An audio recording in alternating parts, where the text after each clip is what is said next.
Hello, everybody, and welcome back to the Las Vegas Raiders Insider Podcast. I am your host, Hondo Carpenter, joined now by highly successful attorney in the Atlanta Buckhead area and decorated journalist, the great Jonathan Shop, who joins us each and every week to talk NFL football. John, I got to talk to you about them Thanksgiving games. We got a lot of Raider talk, but I want to talk real quick though about the Thanksgiving games because everyone's like, it's too much, it's too much. Eventually, people are going to go and so much for a whiff. They knocked it out of the park. The ratings were enormous. Once again, this people have spoken. The market has spoken. Most watched Thanksgiving ever, with the three games averaging 34.2 million, which these records, they go back to 1988. So they go back pretty far. Bears and Lions was the most watched early one on record. The Lions always told us if they were good, they would get a big number two on Thanksgiving. The hat's off to them. And that Giants-Cowboys game was the fourth biggest ever, regardless of the fact that those two teams are not good. So the people have spoken. The NFL, for the most part, has got this right. The key to me is that third game. It's fresh. It's fresh blood, right? We know who's going to be involved in the first two. We really like the rivalries. So when they put that third game in some kind of rivalry, like Raiders-Chiefs, Raiders-Broncos, like Washington, Dallas, like the Falcons and the Aints, if you will. Give me another rivalry game in that third one, and then you've really got the people behind you. The demand for the NFL is superior. Once again, it was evidenced by what's gone on here. Small little note, some of us love the traditional Egg Bowl, which is Mississippi and Mississippi State. We love it on Thanksgiving night. Also, in case the NFL game is a clunker or in case we have multiple screens. It's not an NFL thing, but I don't want other people like the Egg Bowl to run away totally from Thanksgiving night. The big picture is big.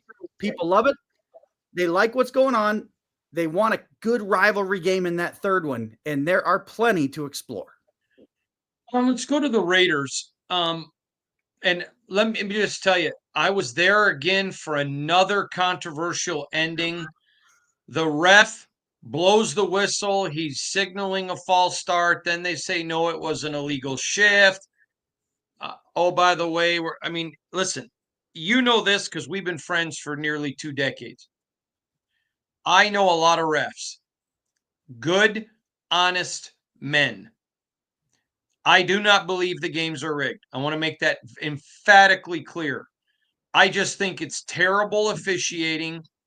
And the NFL is running into a crisis of credibility if they don't deal with it. And refs, I know, are frustrated because they don't like being labeled. And I've had everyone I've asked said I would be more than willing to go face the media if I make a bad call. Because it's like Ed Hightower, who you know, one of the best college basketball officials in the country, used to come on my show while being an active ref and would admit when he blew calls. And they are like, yeah, we would love it. And if it's egregious, suspend guys, get rid of them. There's plenty of good refs in the high college ranks that would come up, and they want it to be good too. But here's the question. I've been telling Raider Nation to tune in for your interview. Got an email from a listener who wants to know from you if I'm correct and it isn't rigged. The NFL has a serious controversy. At what point will it be either casinos with gambling or fans who buy tickets that there isn't some type of lawsuit about officiating? Now, I'm not an attorney. I didn't stay at a Holiday Inn last night. I'm throwing that over to you. Raider Nation is and I got several of these, but this one, I apologize for not having the name of the individual that basically I just read, but I got a ton of them. So what is your thoughts? My thoughts are this is something that's been explored before and is very, very difficult to see happening. My other thought is the muscle in this thing is in those sports books. It's in the casinos. It's in the online apps. It's in the other people that are looking to get in the online gambling space. So I don't think we're going to see the individual Tom Jones out there making hay with the suit, getting anywhere past a thrown out, I don't think we're necessarily going to see a class action suit of any success. I think the success and the pressure has to be placed on the gambling operations to say, listen, what are you guys doing? You got to clean and sharpen it up. We run the biggest gaming operations in the world, really. We run them really well for decades and decades. People don't get cheated at cars. They don't get cheated. We've got real security. You guys are out there dialing with a rotary phone. So my guess is the pressure is going to come from the gambling outfits. I don't think there's going to be a successful suit. I don't think that my favorite example here, Tom Jones, can go sue Ed Hockley, who I believe is retired. I don't think that individual refs are going to get sued. I don't think successfully somebody's going to sue the NFL.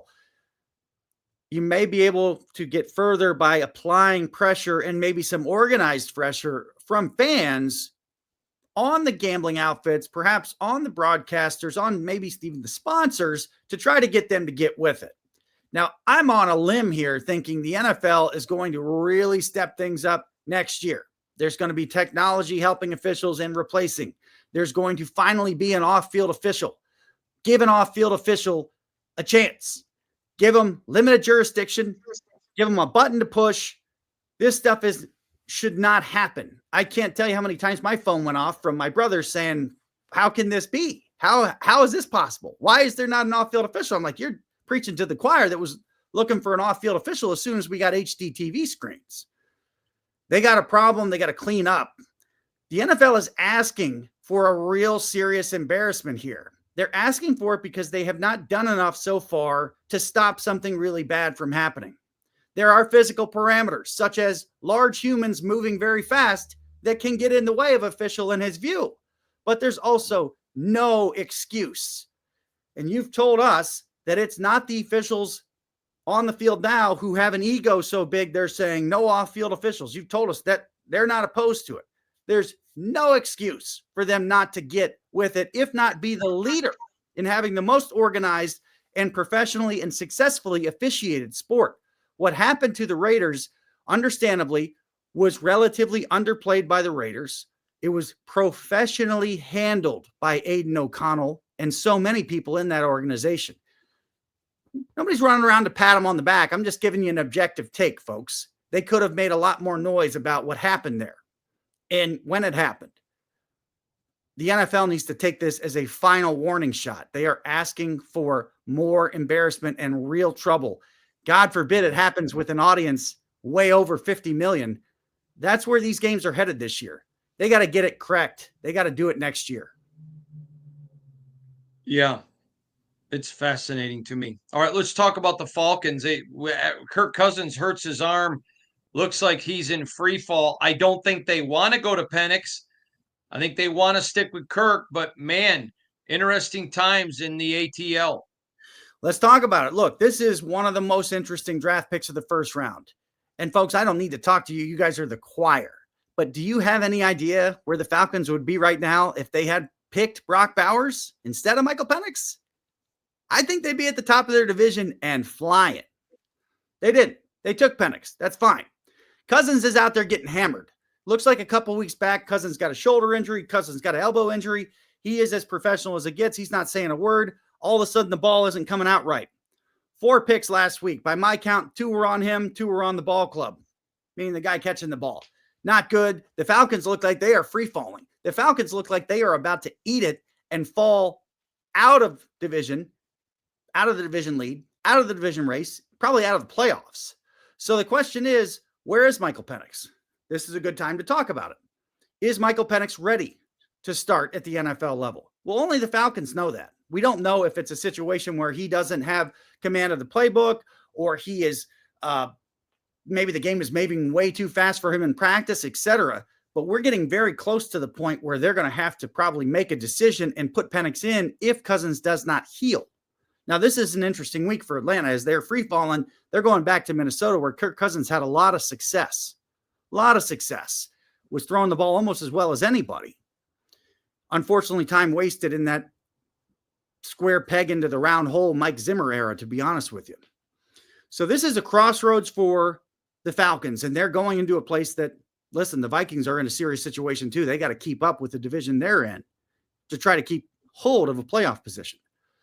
But folks out there wondering why Michael Penix doesn't play, why he isn't starting, it would be interesting to hear your take as well about some of the things that are maybe reasons behind the scenes that a quarterback doesn't go into a game yet. Perhaps he may not quite be prepared. Yeah, it's hard to get guys to sit the bench who are competitors. And you and I've known Kirk a long time. I've known him a lot longer than you, back to being a high schooler. He's the most competitive person I know. The only way you're keeping him off the field is if you tell him he's not allowed to play. That's just Kirk. It's just the kind of guy he is. I got 2 seconds. We got 2 seconds. I got 2 quick points on that. One, if you're not aware, folks, Michael Penix is a play or two away from being retired. It's not because he's a bad guy. It's because he's got a very long injury history. It's not a minor one. The second is the 10-second story of my first time meeting Kirk Cousins in person. Right after, happened to be with Hondo, right in front of the football building at Michigan State. He's just back from the Manning camp. And this is not the Kirk Cousins that we saw in high school or his first year at Michigan State. This is a Kirk Cousins physically bulked up enough to the point where after we got done talking with him, I turned to Hondo and said, he is NFL size now, isn't he? And we both agreed. From there, he's done pretty well. So you never know exactly what you're going to get. But that guy went from relatively small and skinny to, he's actually got the bulk to make an NFL career. And to his credit, he's going to grind. It's a huge week for the Falcons. They got to stop a slide. And all eyes are going to be on like, hey, you guys took this guy in the first round. Maybe it's his turn to step in. I agree with you. All right, let's take a talk real quick about Tom Brady. I don't think there's going to be I think he's going to serve another 4 seasons in the TV booth. I don't think he'll serve more than that, maybe 5 at the most. That's just opinion. He's not told me that. It's what I think. But you have some interesting ideas on who could replace him in the booth. I got the same idea as a lot of people out there. We have seen Jameis Winston. We have heard Jameis Winston. We all enjoyed the Monday night gift out of nowhere. It was like, holy cow, this game is awesome. We're going Winston gone wild. There's a reason the guy's got 100 interceptions, 100 touchdowns, whatever it is. It's because of what we saw Monday night. What a wild game. They asked him to throw the ball 58 times like he's a relief pitcher. He's 3 yards short of 500, 4 touchdowns. The third interception still counts. Holy smokes, folks. Now, the Brady situation is interesting because he is a part owner and he will certainly be involved almost all the time, you would think, but especially in the offseason. The reason it's interesting is, what if he likes Aiden O'Connell? So for the folks out there that aren't sure about Aiden O'Connell or think this is a backup at best, you might want to know what he thinks, and I think we're going to find out. Now, bigger picture issues are also there, and it sure seems like the Raiders are going to go get other guys. I heard somebody talking about the Pete Carroll experiment where he was just like quarterback, bring them all in, and then he finds one. Wasn't necessarily the guy they thought would be in Russ Wilson, and that the Raiders probably have to do that. But it'd be interesting if Tom Brady likes Aiden O'Connell. I don't expect a coaching change with the Raiders, but there's obviously a name out there that is very interesting. The reason Mike Vrabel is interesting as a premise is, would Mike Vrabel ever want to work with a guy or for a guy that he was a teammate of? I don't know. But with this new thing about former players coming into ownership, the Raiders right at the center of it with Brady and Seymour, it's something that's going to come up because there will be other guys that have played with both of them that may be coaching candidates someday, not necessarily this year. So the shadow over Allegiant Stadium, the shadow over the Raiders campus, it's not really a shadow. It's just Tom Brady's in there like working in the shadows, like he's a detective right now because he's doing this TV thing, which is hopefully going forward. Back of the mind, you make a note of it, folks. You're not the only one that sees a huge TV future for Jameis Winston, either calling games or at the desk, if he so chooses. I want to turn attention now to Brock Bowers. The Raiders demonstrated the importance of taking the best player available, not jumping just to jump. They did a masterful job. And man, how many teams are kicking themselves for not taking this guy that everyone thought was a dude? But there is a clear reason why certain teams are always picking in the top of the NFL draft. Talk about the greatness of Brock Bowers. Sometimes this kind of greatness is predicted and it doesn't show up. But because of Bowers' extreme success at Georgia, because of what he did during the week when you didn't watch the game, that certainly got around the sport because he was playing at Georgia, you thought there's a real probability of it. Nobody saw exactly this coming, especially when he's the clear number one target. The future looks very bright. Again, the Falcons, I just think of them because obviously, they might have more than half or 2/3 of their stadium full if they took Bowers since he played at Georgia, and their offense would be on fire. You think about that for a second. They got Kyle Pitts, who doesn't want to be a tight end. It doesn't look like, probably isn't a tight end. You pair him with Bowers, all of a sudden, everybody gets better. That's what the Raiders are going to see as soon as next year. If they haven't seen it already, they're going to see it as soon as next year when they fill out the guys catching passes.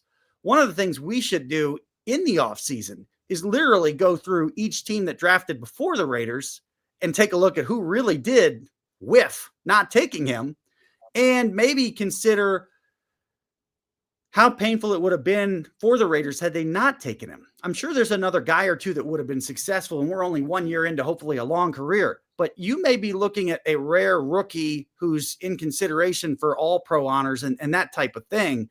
And that's nothing that could be expected or projected. It's a different story when you are already the top target and everybody you're playing knows it.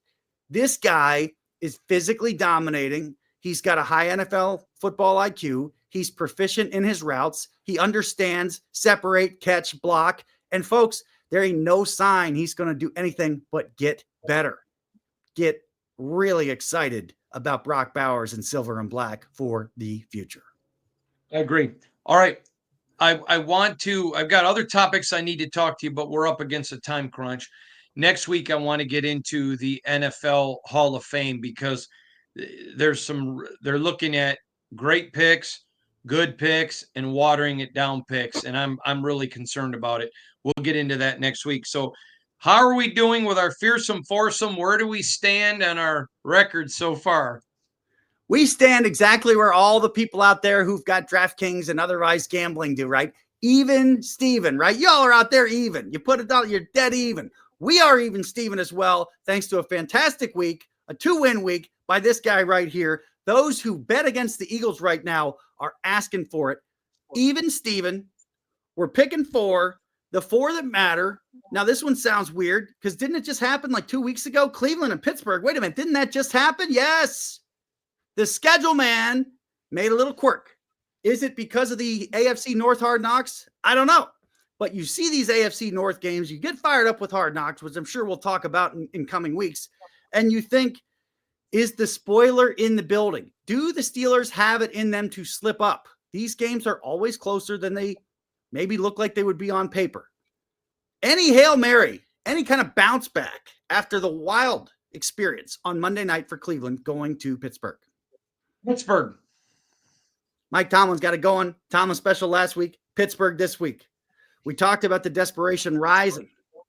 Falcons at Minnesota. Falcons, gotta have it. Gotta have it. You got loss. The Vikings rolling a little bit now. Have to keep up. Tough divisions. No guarantee they make the playoffs. They could slip and slide. Who shows up? Who survives? Who's more desperate? Falcons at Vikings. Vikings big. Vikings big doesn't sound good. I like the Vikings. I'm not sure it's big. I love this game. We have told you about the NFC West. A lot of you have been clicking on it. You've been pulling it up. You've been watching the games. You've been eyeballing like, man, that is pretty close. There's another one that matters. Who has righted the ship? The Seattle Seahawks. Who is right in the midst of it? My guy, Jackson, Smith, and Jigba. Welcome. He's having a coming out party. People are seeing what they should have maybe seen last year. They're seeing what they see now. This guy is a star in the making. Hawks at Cardinals. Got to have it. Hawks keep rolling, or do the Cardinals fight back? Choo choo. Hawks. I think the Seahawks are going to keep going. I'm going to go with you. I Dexter agrees. Dexter's in the other room going choo choo. Yeah. Here's the thing, though. I mean, the Cardinals, they can afford to lose less. And the Parcells rule would say you go with the Cardinals. I think the Hawks are going somewhere now, and I like what's going on in Seattle. Now, the Chargers at the Chiefs seems like a big deal. Doesn't seem like a big deal. Let's keep one thing in mind. If the Chargers have any chance of snatching the bye, if they have any chance of snatching home field, they've got to win this one. And some of us think two things. One, the Raiders have shown again the NFL how to beat the Chiefs. The question is, can somebody beat them? They've shown kind of the blueprint to do it. And two, are the Chargers the team to do it this week? If this game was not in KC, I would pick the Bulls. I'm taking KC only because it's at home. I'm taking KC because I think they're astonishingly getting healthy kind of out of nowhere with guys coming back that is like, oh, okay. And I think after the Raiders, it's going to be another little bit of a wake-up call. They're going to reset the deck and understand that job one is to protect Pat Mahomes, because if Pat Mahomes gets hurt, all that stuff goes out the window.